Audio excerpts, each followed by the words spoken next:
What's up, guys? Here to drop a video real quick, just to go over my thoughts on Blood and Guts. I'm gonna go over like how I first felt during the match, and then the conclusion of the match, the finish, where I feel like this match kind of went wrong, and going into the match, the emotions that I felt, and where I thought that the match actually did right. So we're gonna go over all of that and kind of talk about also where you kind of think this is going in the future. Overall, I thought this was a big moment for AEW, and I really wanted them to deliver. And I feel like that they were like 3/4 away, like right there. They just missed a quarter of it. The final 10 minutes or so, it was going to be a home run, and it got a little goofy. So let's just talk about it. I don't really want to go into all the stuff that was leading into Blood and Guts. We'll probably talk about that in our next live chat. But just the match in general, I mean, for one, you clearly notice this was the most fans we've had in an arena since the pandemic for AEW. Like, you could hear chants, you could feel the vibe. Like, it was awesome. I was so fired up for this match. It felt like a pay-per-view. We had a pay-per-view vibe tonight. It felt special. It felt different. You know, they've really been holding on to this match for a year because they were going to give it to us right before the pandemic, and then they had to kind of find a way to give this match again because they couldn't do the Inner Circle and the Elite anymore because they were just on completely different storylines, right? So whenever MJF revealed his new group and it was against Inner Circle, like, you knew this was going to lead to a Blood and Guts. It was just immediate. So one of my biggest issues that I had throughout the whole night, guys were taking the stairs and not coming down the middle of the ring because there was a big padded spot that looked like if somebody's going to get thrown off the cage, this is where they're going to go. So it was like really obvious what they were going to do.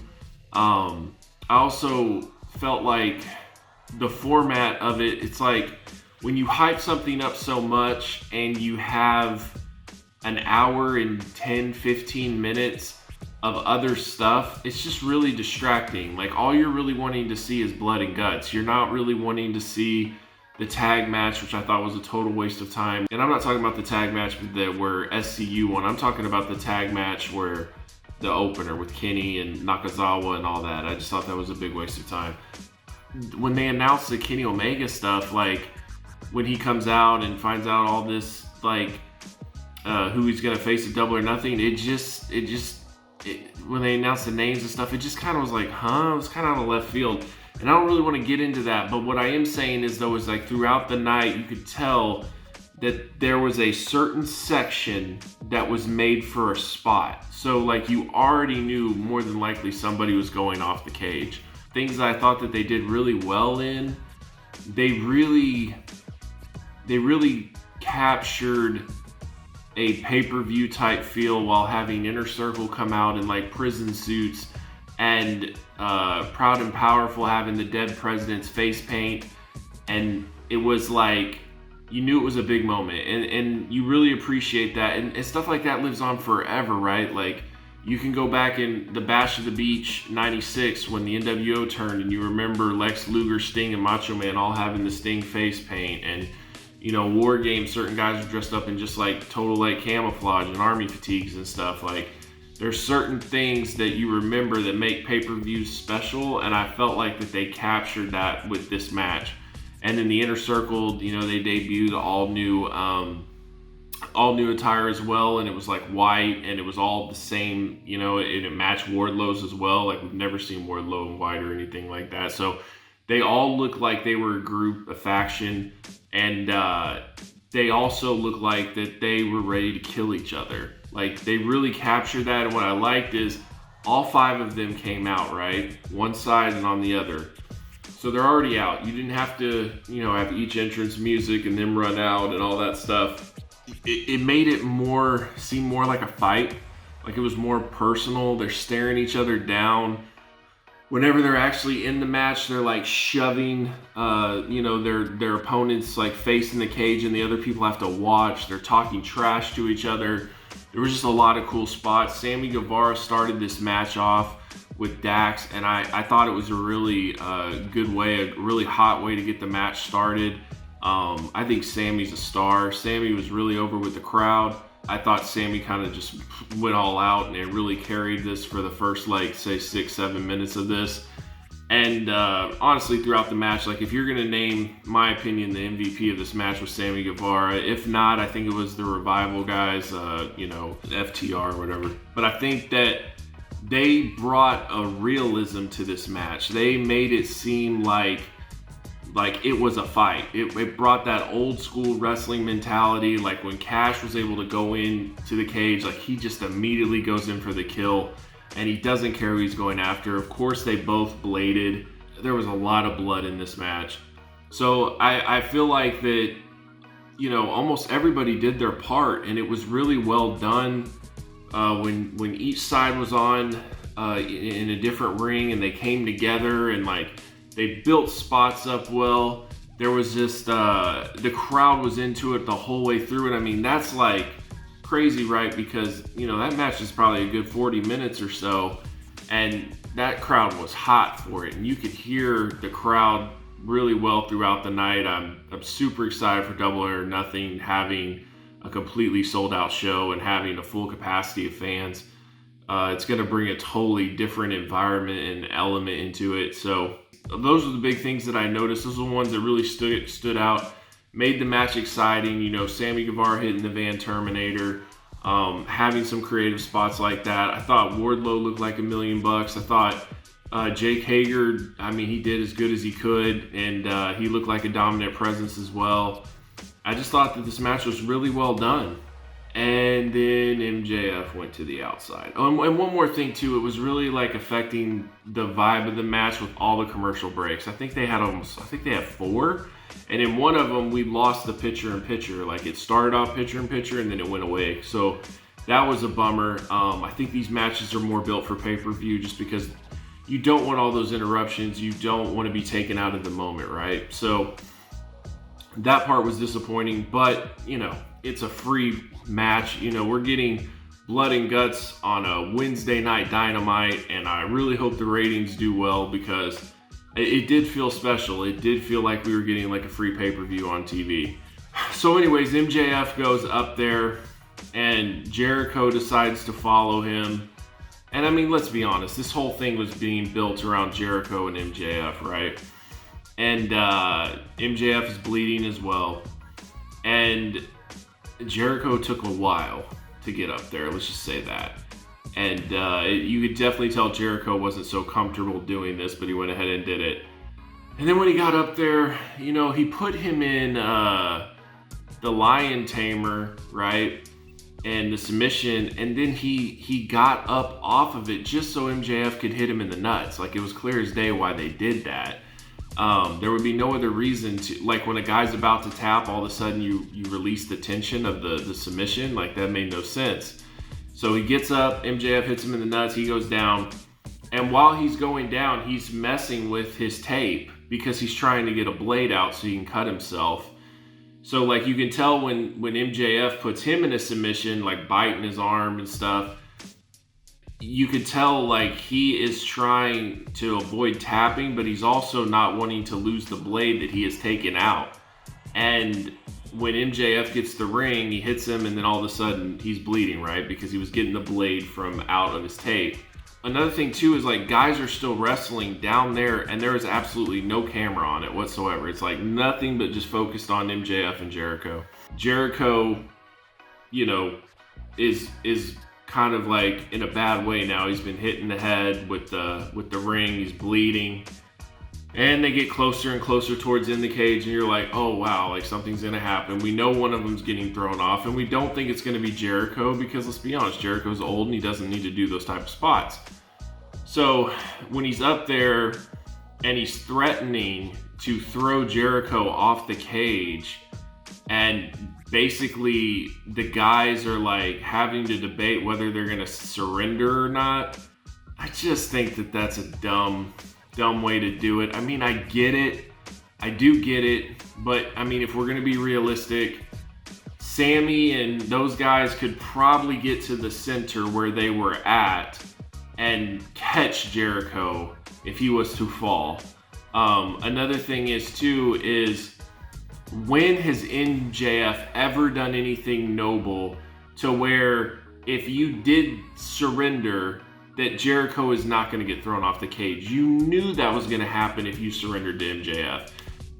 He's done it time and time again, that anytime you think that he has a decent bone in his body, he does something to show that he's more evil than you ever thought he was. And that was the whole point of this match. The whole point of this match was to show that MJF is as evil as you ever thought he was, and maybe worse. And there is no redeeming quality in him. And even when he was declared the winner, he still took his revenge out and threw Jericho off the cage. The problem when Jericho got thrown off the cage was he landed on looked like damn near two big mattresses, and the steel actually turns out to look like more like cardboard pieces. It just didn't look brutal. Like, it was a high height, and I'll give them that, but the actual spot of the match, it just didn't have the effect that you wanted.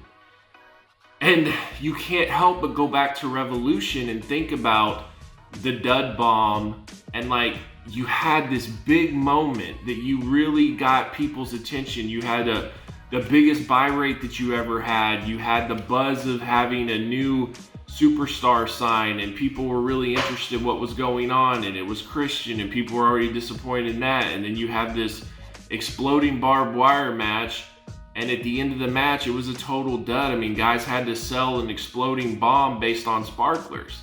It was a total disaster for the pay-per-view in the end. And I just don't know if AEW realizes you're only going to get so many chances to really go out there and deliver and not have hokey finishes and not have these questionable calls where people are kind of like, I mean, that was a cool match, but what the hell was that ending? You know what I mean? And I feel like that's kind of what happened with Blood and Guts. And not only that, like, there were times where they came to check on Jericho, and the camera catches him smiling, right? And there were times where you could see Jericho and MJF clearly talking to each other to walk through spots. And it was almost like that they would think that the camera's not on them, and they had like a moment to go ahead and talk, and it wasn't like that. Like, the camera caught the whole entire thing. So, but yeah, it really killed it when, like, you know, you're supposed to act like Jericho is basically dead, and the guy is literally smiling and talking to the medical people, and then he also like goes back and closes his eyes.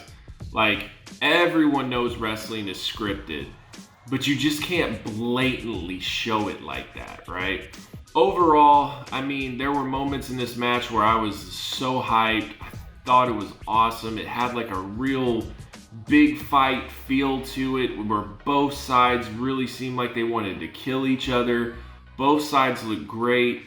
In the end, I think this is definitely going to help Inner Circle's long-lasting legacy, right? Like, whenever they're done and they no longer exist, when you think of Inner Circle, you are going to think of the Blood and Guts match. And I don't know how long the Pinnacle is going to be. I don't know if this thing plans on being a very long faction, or if this was just to get this match and then they'll all kind of disband. In my opinion, I think Jericho's going away for a while. You know, and the way that the pandemic is kind of cleared up now, I kind of feel like Jericho might start touring with his band again or something like that. But I don't think we're going to see him for a while. And honestly, I think that's a great idea. I think that he has been pushing so hard through this whole thing. Like, he kind of carried, as the champion, he kind of carried the company. And then when he lost the belt, he kind of helped really allow AEW to still be a contender and to thrive without any fans, and then with limited fans. And like, he's really been a trooper through this whole thing, and you can tell he really cares about the company.